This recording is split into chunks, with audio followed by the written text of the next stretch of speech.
53. Oh, don't let me forget to check which one's Camden.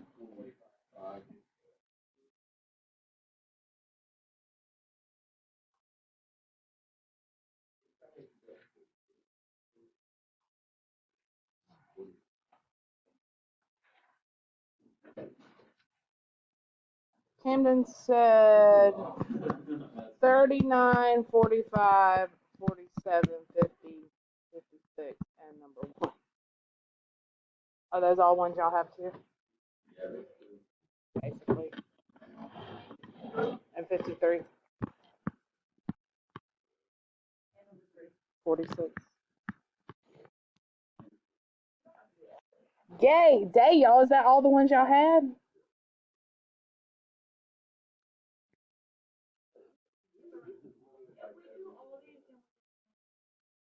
I don't really need 39 okay, 45 and 46 probably. All right, so yeah, if I get to some that they're kind of the same, I'll just do one of those. All right, so, okay, 39 we didn't clash yesterday. We took. Oh, I really did. Do what? So that's in the video from yesterday. 45 you said we did yesterday? 45 we did yesterday. Okay, so then let's do 46 since we did 45 yesterday. You go back and watch that one. All right. So, and this is a good one because this is quite, and you have one like this in your review today too, where it walks you through all these different things that you have to make sure the graph does. So it wants you to sketch a continuous curve where y equals f of x with the following properties, label the coordinates when possible. So if I ever have one like these, like this, the first thing I do is go in with the actual points first and kind of label those. So 2, 1 is a horizontal tangent. 1, 2, 1. This is going to be a horizontal tangent, which means it's going to be a max or a min, right? Horizontal tangent, so it just means the slope's going to be 0 there. Okay, so then that's what they're doing. They're just testing your knowledge of everything you've kind of learned here is what they're doing.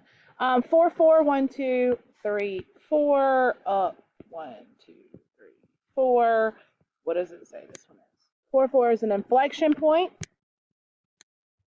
So my concavity is just changing there, that's all. And then 6, 7, oh, really. 5, 6, and that's 4, 5, 6. It doesn't have to be exact. This is another horizontal tangent. Okay, so when I'm less than 2, I'm falling and concave up. So anywhere less than 2, I'm going to change my color here. Here's 2. I'm falling and concave up. Falling, concave up. Yeah. X less than 2. And between 2 and 4, I'm still concave up, but I'm rising. Well, that makes sense because this is a horizontal tangent, which is also a minimum, so I'm kind of doing this, right? And I'm going to stop right there at that point of inflection because from 4 to 6, so between these 2 points, I'm concave down, but I'm still increasing, right? So this is the point. So now it starts to turn concave down.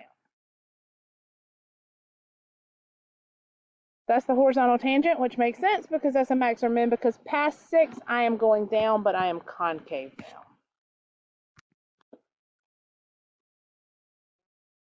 Yeah, that was Not hard, yeah. I was paying too much. It's easier if you start with the points themselves first and then fill in the rest.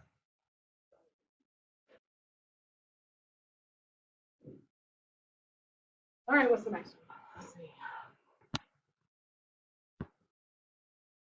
All right, that was 46. That's 47. I'm going to mark them on here. So 50. I think you'll see when we run through these. I didn't think I gave y'all 53 or 54. I gave you the true false. Sorry. I mean, they're not terrible. You'll always need all the AP Pro ones. Okay. 47. Use the graph of the derivative to estimate the intervals on which the function f is increasing or decreasing, and also estimate the x-coordinates of all local extreme values. Assume that the function is continuous, even at the points where the derivative is undefined. Okay. And this is the derivative. Let me hook my camera up because it's easier to see. This is where it starts getting confusing. This is where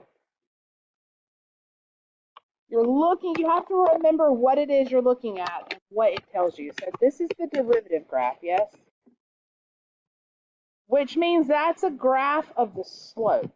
And that's what you have to keep in mind. That's where it all starts getting, please open. That's okay. 9 times out of 10, in my experience, you'll be given the graph of a derivative and you'll be interpreting from there. All right, so notice here, it says that assume my function is continuous, but this jumps here. That just means the derivative is not defined there. That could be a corner, that could be a cusp, but I'm still continuous on the function itself. Does that make sense? Okay. All right, so where is my function increasing? This is an excellent question because it tests so much. So where is my function increasing? Function is y.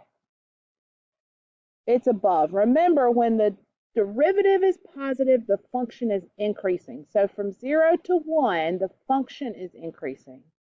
Then again from 3 to 4, and then again from 5.5 to 6.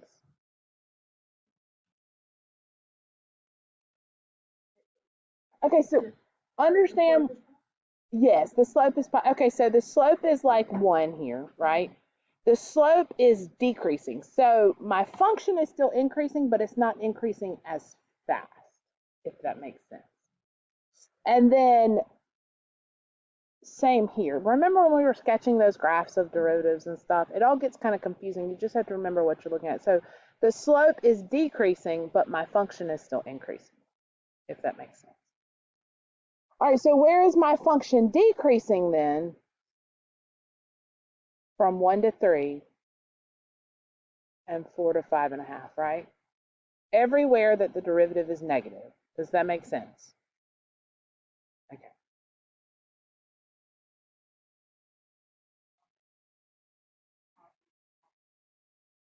Right. Right. So I could really, if I did like a little sign analysis here for this, I'm going to estimate these 1, 3, 4. Remember, that's why we test those points. It's not necessarily 0. It's just an undefined point, but things still happen, right? And then 5.5. So my derivative here is positive, negative, positive, negative, positive. So I'm increasing, decreasing. It's easier for me to see what each interval is doing whenever I do something like that. Does that make sense? No, yes. So everywhere I'm above here, because this is the derivative, the first derivative, not the second, and this is the function. So the function's increasing, decreasing, increasing, decreasing, increasing. So that helps me whenever I get to part C that says estimate the x-coordinates of all the local extreme values. Right? Because now I can tell.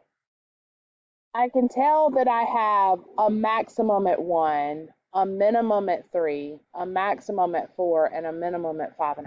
It's a little easier to see that way since that's the way we've been doing it.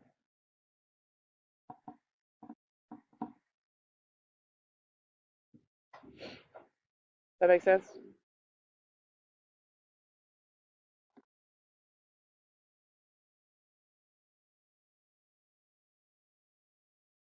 Sure.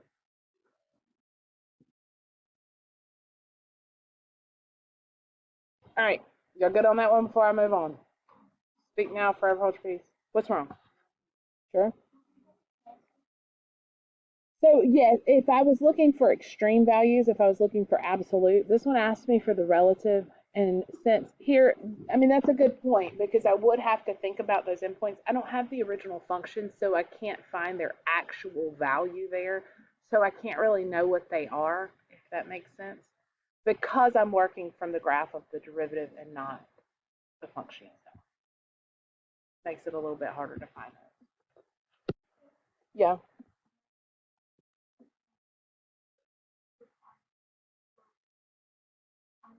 The slope is changing. That's exactly right. So think about, all right, so if I've got a line that's got a constant slope, right? But if I'm something like up, and what was it? It was a positive slope.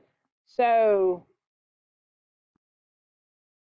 something like this, right? As I move closer and closer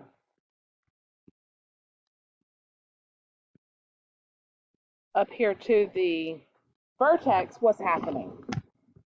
It's getting closer and closer to zero. It's getting smaller, right? So it changes.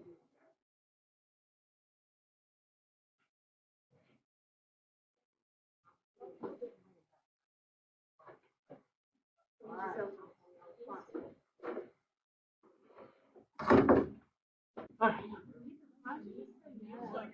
That was Miss Young Evans' niece. I remember her.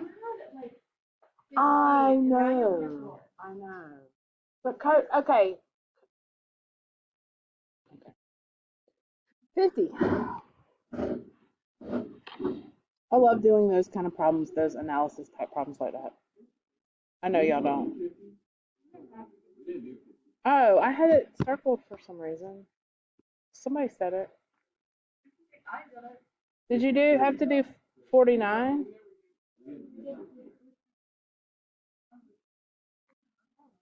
Okay. Okay. 53 then. If the second derivative at C is 0. No, go ahead.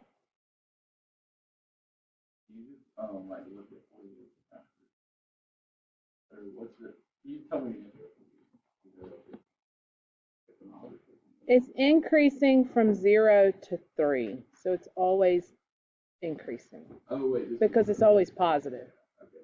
Okay. You sure? Yeah, I just brought it. Okay. Right. On the AP exam, you will always have a graph that whether you start with the function, the first derivative, or the second derivative, that is almost a given FRQ. I always start out whenever I see those, I circle really big the F prime or whatever it is because you will forget as you start going through. And that's what you just did on that one. It's easy to do. I do it too. It's easy to do because your brain keeps wanting to think that's the function, but it's not the function. It's the derivative. Oh, okay. Well, never mind. All right, so second derivative at C is 0. Then the point C, f of C, and this is just saying we plug C into the function and got the y value, right? Is a point of inflection justifying your answer if the second derivative.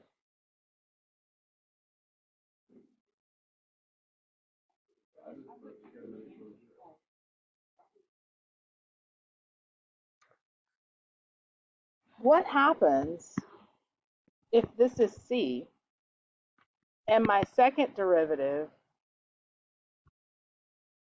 goes positive, positive? Then it's not a point of inflection anymore, right? Even though, see, it's kind of like that same stationary thing whenever we were with first derivatives. It could, it can be 0 but not be a max or a min. The second derivative can be 0 but not be a point of inflection. We have to test it to see. In order to be a point of inflection. But I thought where it's 0 but not. I thought to find.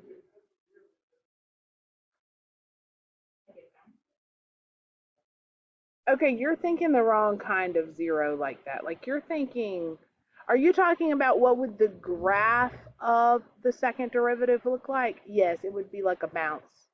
It never changes sign. So if I'm talking about the second derivative graph, if it does something like this, if this is the second derivative, then the concavity never changes on the function itself. I'm always positive. Even though it stops and rests for just a minute. You would have to have the function. You'd have to prove it and show the signs don't change. I thought to find a point of inflection. I would justify by saying the second derivative could equal 0 without having a sign change on either side.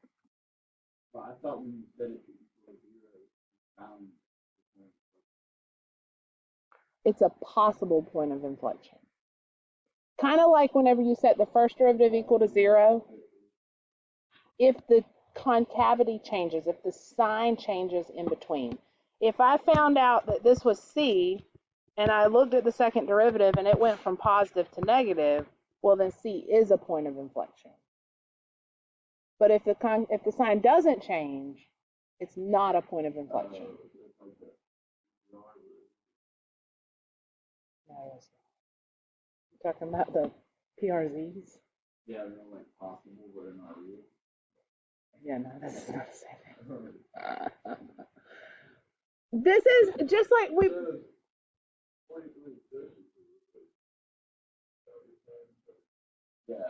Right. It's not necessary. Most of the time it is. Most of the time that's what's happening. But we have to check because it. Oh, it's on the book. It might not. Just like with the first derivative, whenever we have all these points, right? Sometimes it does this. Well, at this point, right. Even though it equaled 0 there, or it was undefined there, it still didn't. Possibility. Sign analysis. Yes. You can't prove that, and yet you can't prove that in general. You'd have to. Yeah. Yes. Okay. So if you see something like this, okay. Do y'all remember? Y'all never solved in like Algebra 1 absolute value inequalities, where if the alligator mouth is eating the absolute value, if it's an and or an or.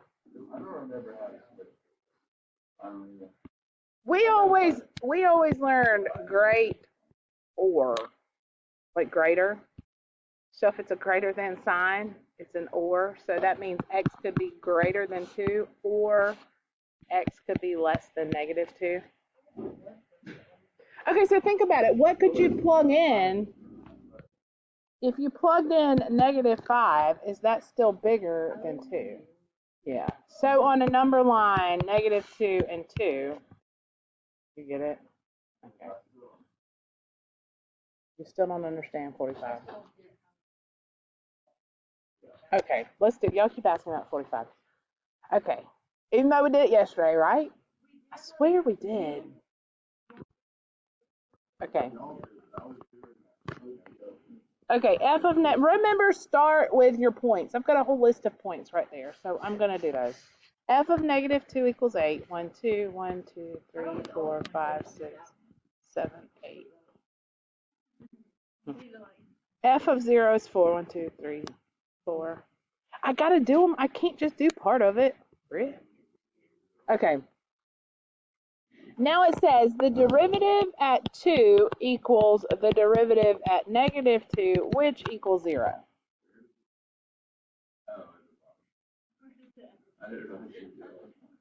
All right, so I'm just going to, if that equals 0, I know I have a horizontal tangent. I'm thinking it's probably going to be a max or a min, right? But let's keep going. I've labeled it, and I'll come back to that. All right, so first derivative, this is the part where y'all are getting hung up. The first derivative is greater than 0, right? Now I'm graphing f, right? I'm graphing the function itself. And it's telling me that the derivative is greater than 0, which means my function is increasing, right? So I am increasing when the absolute value of x is greater than 2.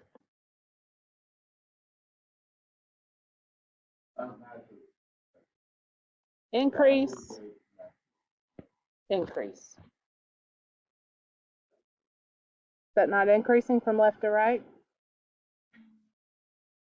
Can you explain how the great or thing is? Okay, if you're solving an absolute value inequality, it doesn't matter what it is.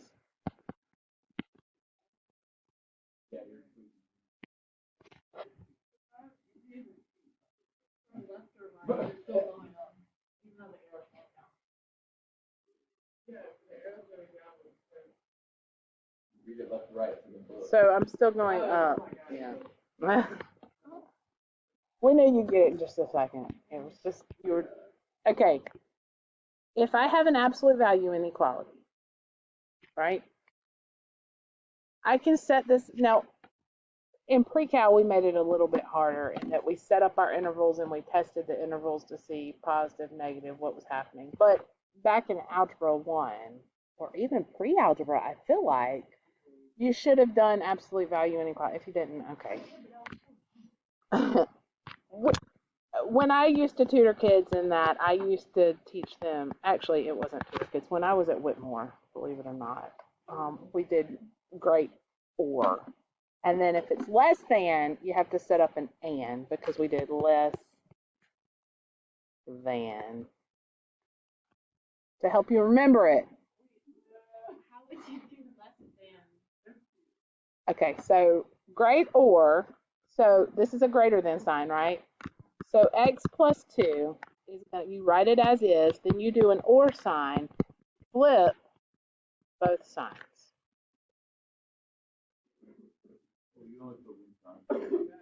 No, the inequality sign and then the sign of what follows.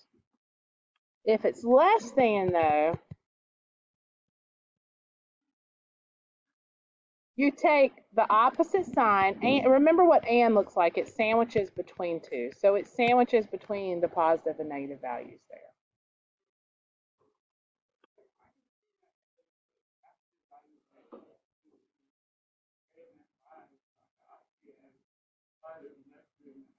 You always keep the variable on the left. Yeah.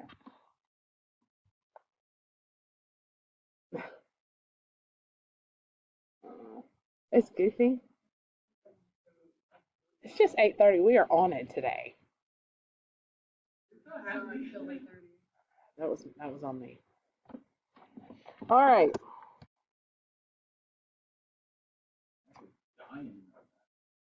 Stop! Don't be bringing him out like that.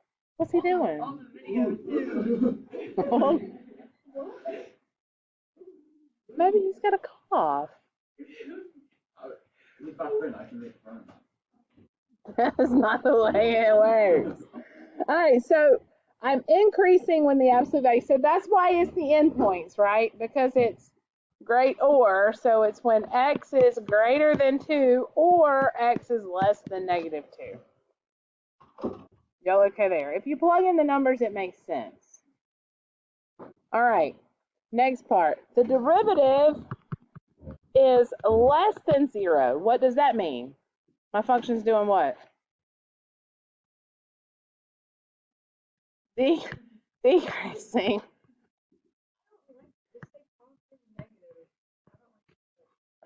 It's shorthand. Yes, so if it's less than 2, right? Less than 2. That's correct. So in between negative 2 and 2, I'm decreasing.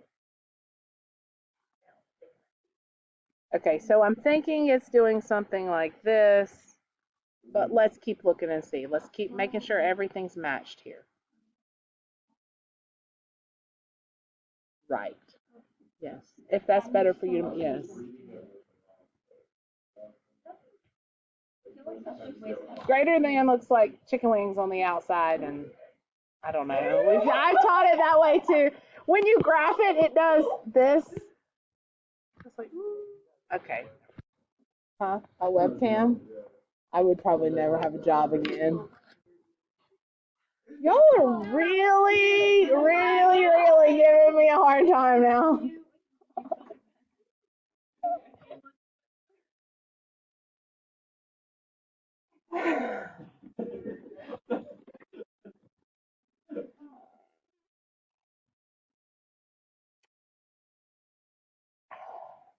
The second derivative is negative. I'm glad y'all, I can entertain y'all. The second derivative is negative when x is less than 0. So if the second derivative is negative, that means I'm what? Concave down. Does mine hold true for that? Yes. That's why you need. And then it says the second derivative is greater than 0 when x is positive. That's concave up. And yes, I am concave up there. It looks like a little cubic graph. Yeah. Thank you. Thank you. Sometimes I get it right. Some days are better than others.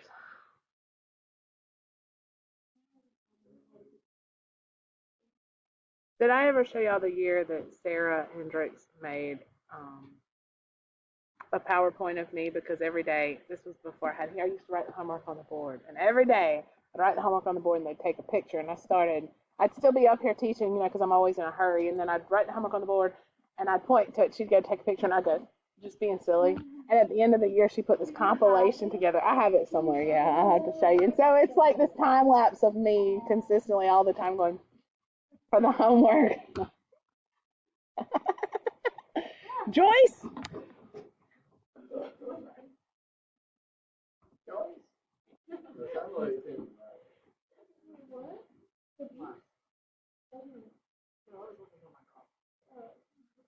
Gosh, you got it like you're gonna fight somebody. It was right when the watch was on, so I thought you were looking. I can smell it. Can you? Yeah.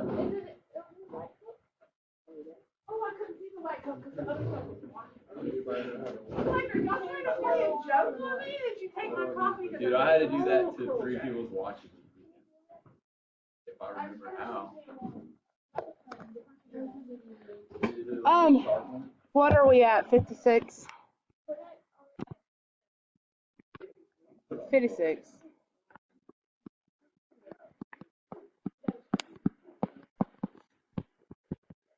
This looks worse, I think, than what it is. Let's see. Which of the following must be true? Must. These are the ones that, oh, I hate these kind because they really trip you up. All right, so at zero. So I know I have a point at 0, right? I know 0, 0. That's a given. That's got to happen. There's no denying that. This being 0, the first derivative, means there's a possible, remember, and this is where we have to remember, it's possible max or min. And I haven't even looked at the choices yet, but I'm going to assume this is where it's going with this one. And a possible point of inflection based on the second derivative. But I don't know either side. I don't know if the derivatives change signs from the negative side to the positive side, so I can't assume. So let's see. Can I know that there must be a local minimum at the origin? No. I don't know.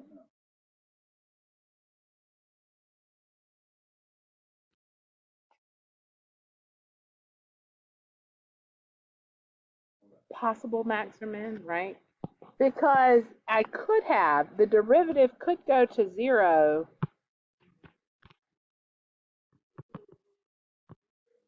Yes. At some point, but the sign never changes. It rests, but the sign never changes. But we don't know. It could do this, and it could be a max or min. We can't say for sure without testing either side of it. Same thing with the concavity. We can't know for sure that the concavity changes without actually testing both sides of it. Does that make sense? All right, see, there's a point of inflection on the graph of f. Again, I can't know that for sure. I thought it was D. That's right. It would be D. It would be D because there's definitely, because what this, by definition, is the slope of the tan line. So no matter what, there's a horizontal tangent there. Yay.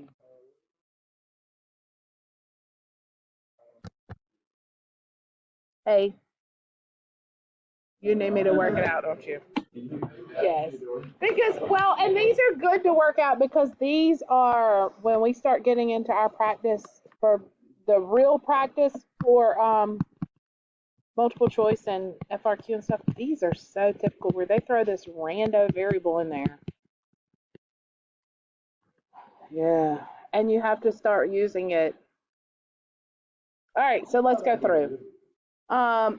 Concave up clues me in that I'm second derivative, so I'm just going to go ahead and do down to the second derivative. So first derivative here would be 3ax squared plus 6x plus 4.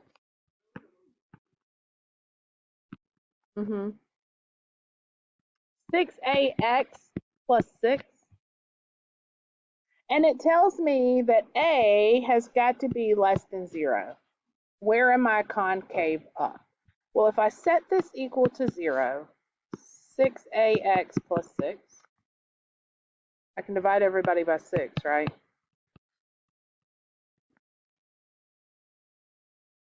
Now what? Negative 1 over a, right? That's my x value. That's the point that I'm testing, negative 1 over a. I'm looking at the second derivative to determine the concavity in the first. Now, it said, what did it say? It said a is less than 0. So a is going to be negative, right? Let's see. What happens if I plug in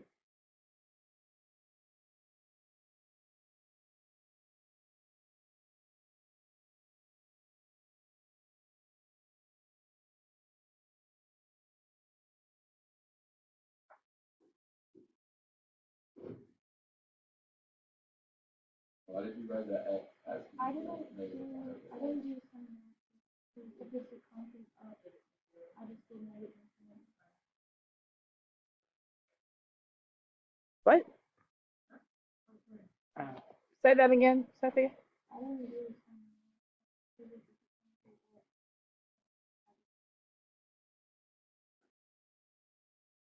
some Ooh.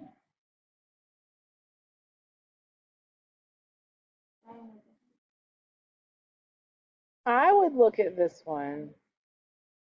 This is a cubic with a negative leading coefficient.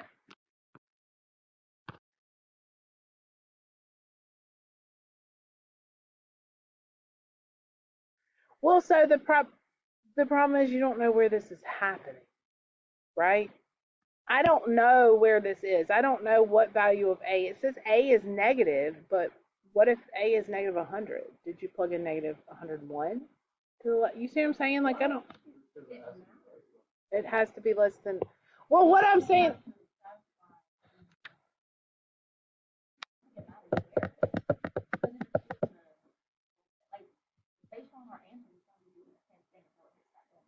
Right, right.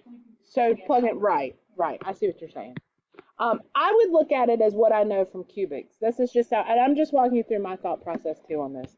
Because a is less than 0 in the initial equation, right? So here I am. I'm a cubic less than 0, which means a cubic with a leading coefficient that's positive goes opposite ends, positive slope. So this one's going to go this way. I know it just has one point of inflection.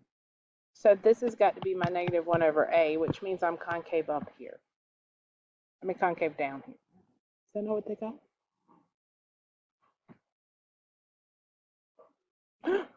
That's a positive. That's a positive. Get together, Stacey. You're doing it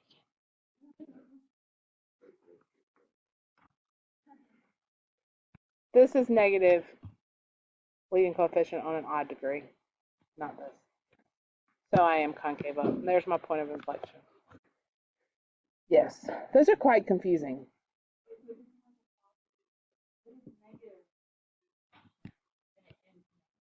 Right, so my odd degree, if my leading coefficient is positive, I'm doing this. If my leading coefficient is negative, I'm doing this. And I'm just looking at the ends here, right? And then even degrees, of course, they both go in the same direction. What? X.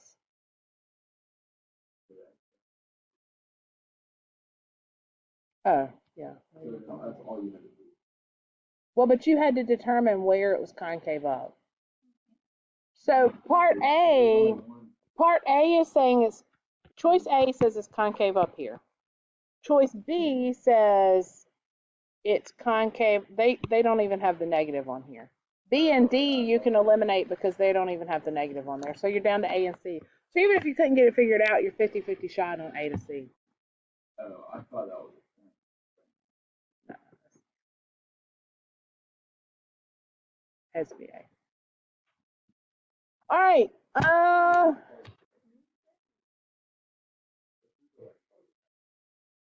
You don't need me to do 1 through 4? 1 is C. 2 is C. 3 is B. And I don't have the answer to 4. I have to work it. I tell you what, I can watch this a little later. You're welcome to do that as well.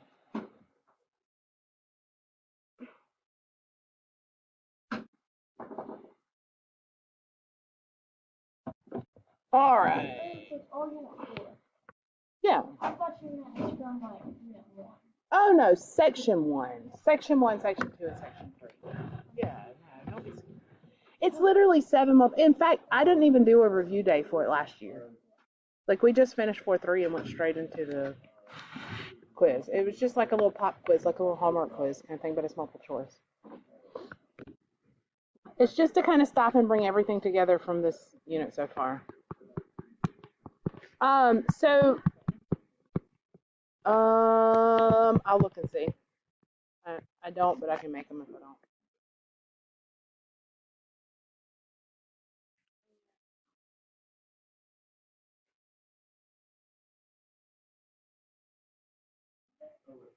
Okay, so that's going to give you your zeros, but this is asking for critical points. And then when you were able to like When the derivative equals 0. Okay, without a calculator? Oh, I see, because it goes through at 2, and then it bounces at 30. Is that what you're saying? And you were able to find them? That's smart. Did you get the right answer? So you said at 2 it goes through, at -3 it's going to bounce. How'd you determine in behavior? And it's an odd with a positive, so it's going to do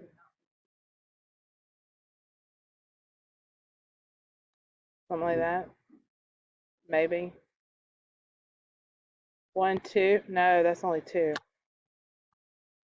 that one's like the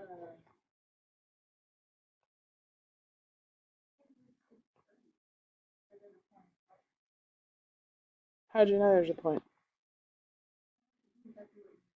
Okay, hold on. Point of inflection doesn't count for critical point, though.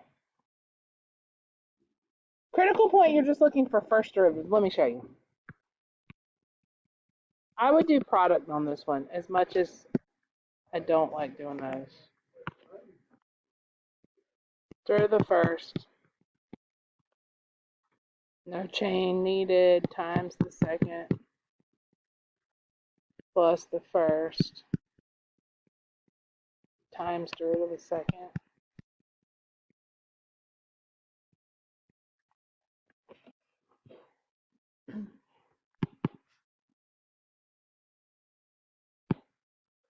I'm going to take out x minus 2 to the 4. No, yeah. I'll take out x minus 2 to the 4th and x plus 3 cubed. Is that what you did? It leaves me with a 5 x plus 3 plus x minus 2 times 4. So now I know that either, remember, I want to know where my derivative equals 0. Well, this is easy. This gives me 1. This gives me another. It's this going to 0 that I have to think about. But if I look, and it didn't ask me for the specific values, it just asked me how many criticals. This is linear. If I multiplied that out and everything else, that's going to give me linear. So if I set that to 0, how many solutions would it have? 1. So 1, 2, and then whatever that one would be 3. And that's all they asked me for was how many. Not what are they, but how many. So I didn't even have to solve this. I could just say this is 1 solution, 2 solutions, and this would give me 3 solutions because it's right. Correct.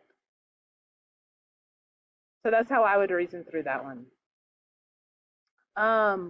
Number 2, for what value of x does the function f of x equals x minus 2, x minus 3 squared have a relative minimum? Did y'all do product again here? Through the first times the second plus the first times derivative of the second. I'm still going to have to multiply out, right? Yep. X squared minus 6x plus 9. This is going to be 2x minus 6.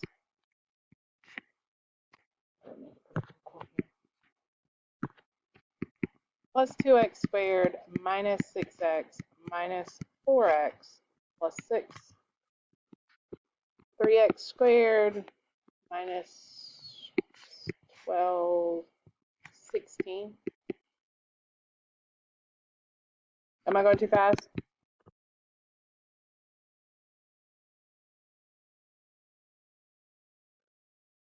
What'd you do? Tell me what you did.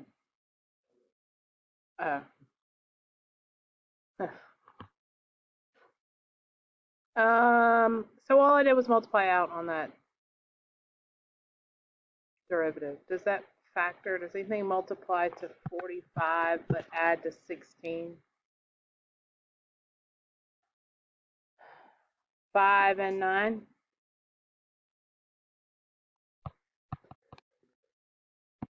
That it was too much?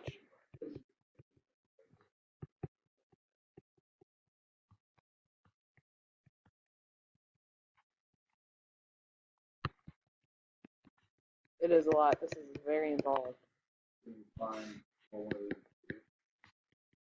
Well, then you have to do kind of a sign analysis thing. 5/3 and 3. Plugging into the derivative to find out what the function is doing. This is the derivative. Because the sign of the derivative tells me what the function is doing, and it asked me for maximum. You know what you, okay, never mind. And I'm just going to test some points. So maybe at 0, I got a negative times a negative, which is a positive. At maybe 2, I get a negative times a positive, which is a negative. And then big, I get positive. So where is my maximum? I got 5/3. Is that not the answer? Shut up.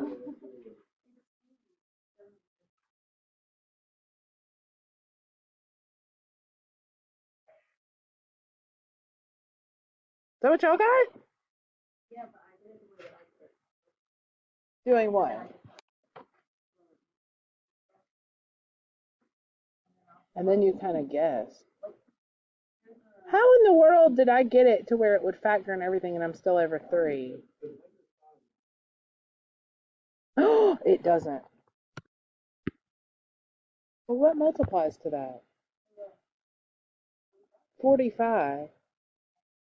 Yeah. 5. Dang.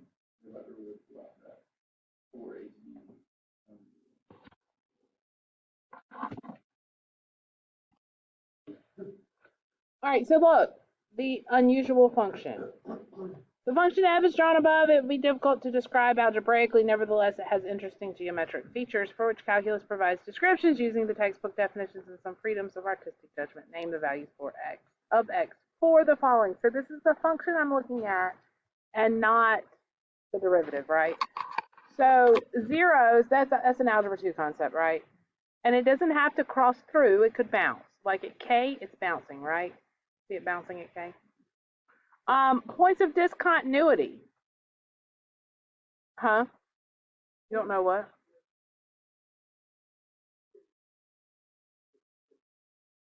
You're talking about the discontinuity? So what causes it to be not continuous? Where it's, you have to lift that pencil up, right? Okay. So where do you see it being not continuous? H. I would just say H. Because that's where the asymptote, if you look, that other side, that left side of that graph is hugging that asymptote down to H. So H is the only point of discontinuity. Yeah. Everybody knows where the derivative does not exist? Tell me what happens, what causes the derivative not to exist. Asymptotes, corners, cusp, right? Points of discontinuity, all those are points where the derivative fails to exist. Okay, you don't have to know the difference in like what they look like, just be able to recognize them. Like at B and at J, right? Those are both points where it's not going to exist. Yes, H as well. Um, what'd you say? So E. Okay, so critical points. So critical points are happening where my derivative is 0 or undefined. H is also, yep, yep. So any place the derivative is 0. So I'm looking for like maxes and mins, right? And I'm also looking for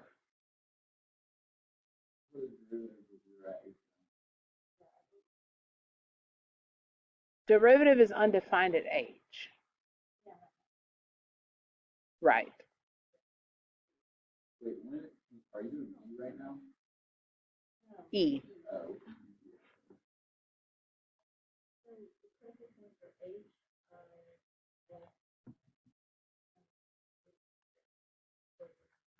H, I, F, J, K. How about M? M.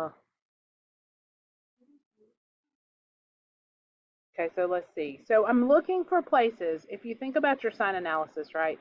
I'm thinking about places where I stop increasing and start decreasing or vice versa. And I'm looking at D and it looks like I'm always increasing there. So I don't think it looks like the concavity changes. So my second derivative would equal 0 somewhere in there, but I don't think the first derivative, I don't think it's a critical point.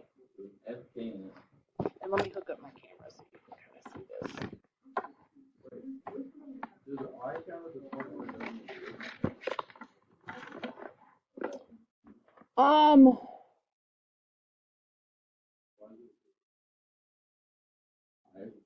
I would not, the derivative would not exist at I because the derivative from the left would be 0, right? And the derivative from the right is a negative slope there. So the derivative, because the derivative from the left is not equal to the derivative from the right, and they just come in at a point, the derivative would not exist there. Critical point, yes, because critical points happen when the derivative fails to exist also.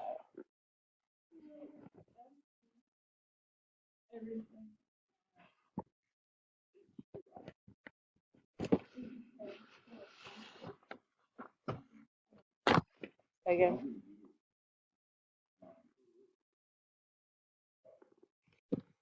If it's non-derivative, what's that word? Oh wait, it would be everything. Non what? Because stationary means What's the other one?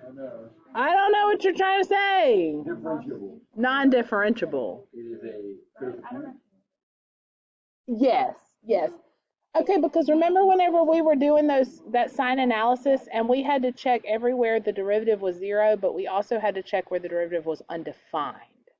Those are non-differentiable points. So H and I are non-differentiable. Yes, yes. B is also. F to me looks like a critical point. That looks like a maximum. Oh. Critical points that are not stationary points. Wait, technically. Yeah. Right, right. So that's where my derivative is not 0. It's going to be where my derivative is undefined. Remember whenever we had like the fraction H, B, yes, yes. Okay, it's not actually, the derivative is not 0. It's not stopping to rest. It's just going straight from boom, boom. Right. Yes. Points where the derivative is 0. That's going to happen at maxes and mins. Okay, so it's not H and I. Okay. So are D No. the same thing? It's not, the derivative at H is not 0. Oh, H3. Oh, yes, yes, yes. Not including H. I thought you were saying at H.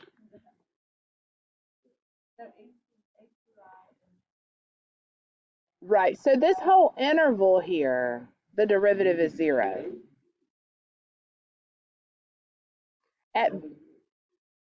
Yeah, it doesn't exist at B. The derivative's not 0 there, it fails to exist. So, here, right. K, yeah. J is another point where my derivative fails to exist. But it's not 0.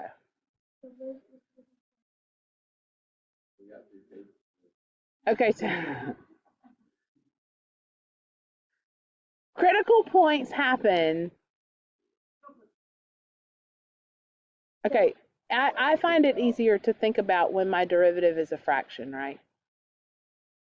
When the top equals 0, the top of my fraction equals 0, this is when the derivative itself equals 0. But when the bottom equals 0, that's my undefined part, right? That's my part where it fails to exist. And it can fail to, it's still a critical point, it's just not a stationary critical point, and it's, I don't have a derivative there.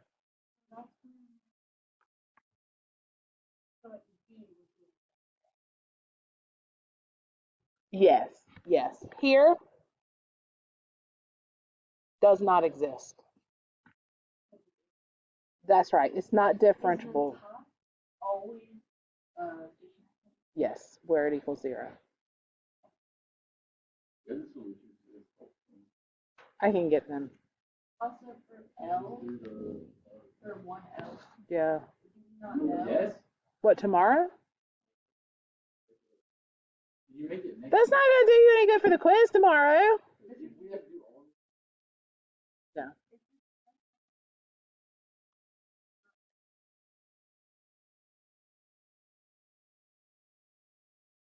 It doesn't, I would say that this one does not go on forever. This one is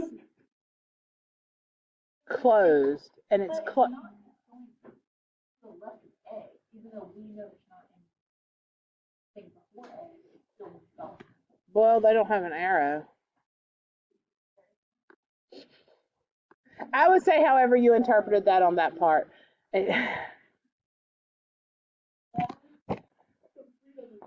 the intervals that increase? Basically, you can't get it wrong. Say that again? Are the intervals that increase like B to F, A, K, and It's exactly the way it sits on there, yes, because this is the function itself, right?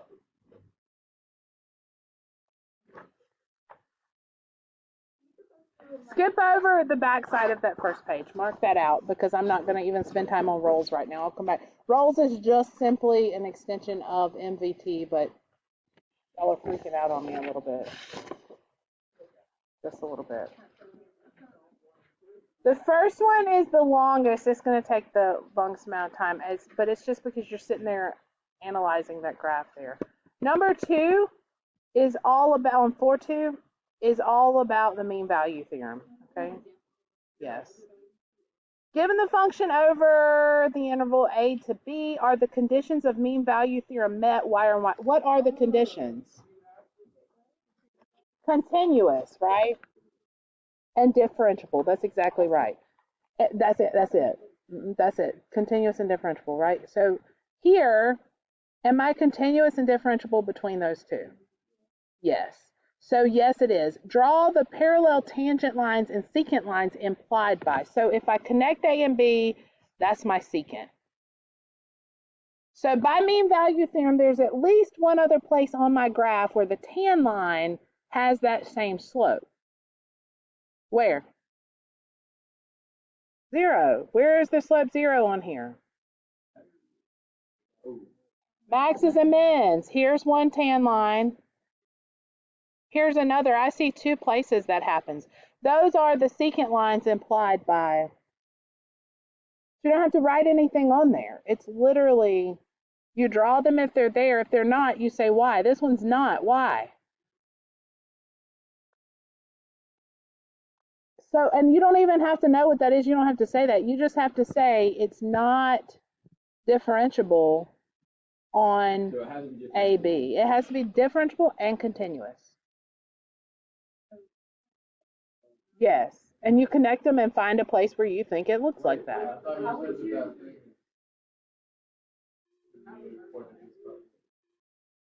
It's continuous What couldn't be a point? What?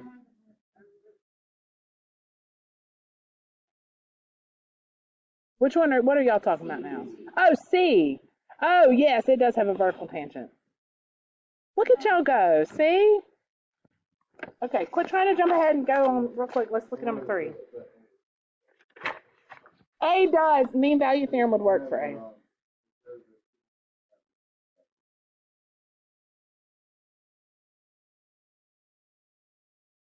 That's because it's 0, but that's the only one you'd really be able to find. I wouldn't worry about that part. Just look at that. It's just A right. So yes. Does she need to know this equation right here for tomorrow? Y 2 minus y1. But it's with the derivative.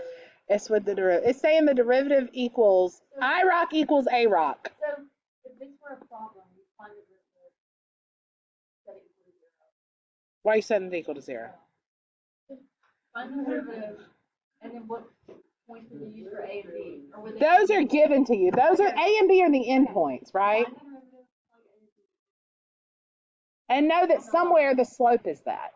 Somewhere. In between A and B somewhere. Okay. Look at number 3. Suppose we're literally doing them all. I know. That's what I'm doing. Suppose I have reviewed everything from this whole unit so far. Like, you literally could have not been here, and I've retaught it. Suppose f of x is a function with continuous first and second derivatives on the closed interval from 0 to 4, whose values for f and f prime at 0 and 4 are given below. Prove there exists a value of c between 0 and 4 such that the derivative equals 1/2. What are you showing here? But what are you showing? What theorem?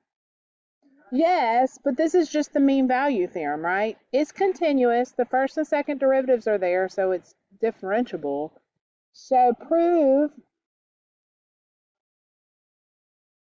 Yes. Because what's EVT showing you? What are you finding with EVT? What's the name of EVT? Extreme. Extremes. We're not looking for extremes. What are we looking for? This is just 2 rando points on this function. Yeah. So it's not closed. So how can I show this? Well, the first thing I would say is, well, what's A rock here? That'd be my first thought. Because if A rock equals that, well, then I've proven it, right? If not, I'm going to have to back up and punt and see what else I need to do. But I'm going to guess 5 minus 3 is 2 over 4 minus 0 is 4. 2 over 4 is A rock. A rock on 0 to 4 is 1/2. I'm a 5 minus 3 over 4. What's mean value theorem say?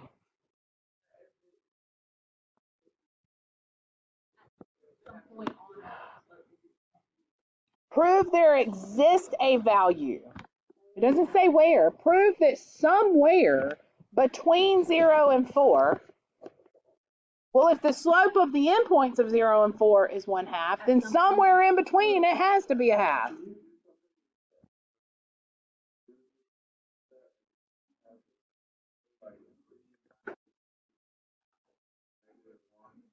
Divided by how many slopes there are. I don't think that works. Yeah. It makes sense for that problem. It's the right answer for that problem. You did 3 minus -1.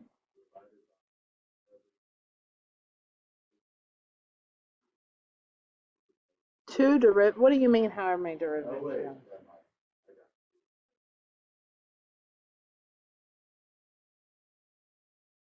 So how am I going to do part B? How am I going to prove that there exists a value of D such Prove that the derivative.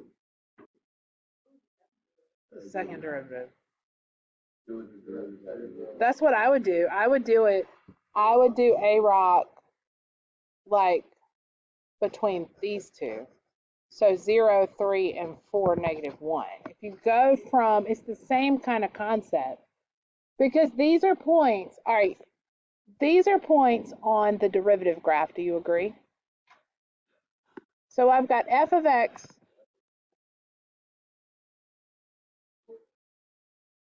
F of x has the points 0, 3, and 4, 5. The derivative has the points 0, 3, and 4, -1. A rock here would equal the first derivative. A rock here would equal the second derivative. The slope of the slope. Yeah, this is MVT again. That's all this is. Right. Yes. Yes. So it's 4. Or Right. -1. Yes. So 3 minus -1 over 0 minus 4.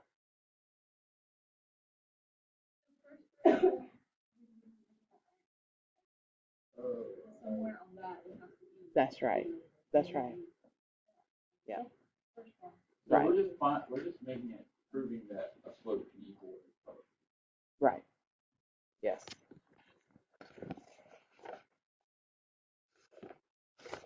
Then you get to 4, 3.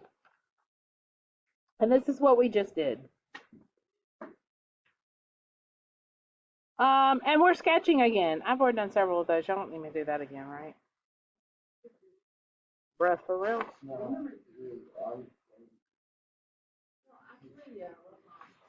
Okay.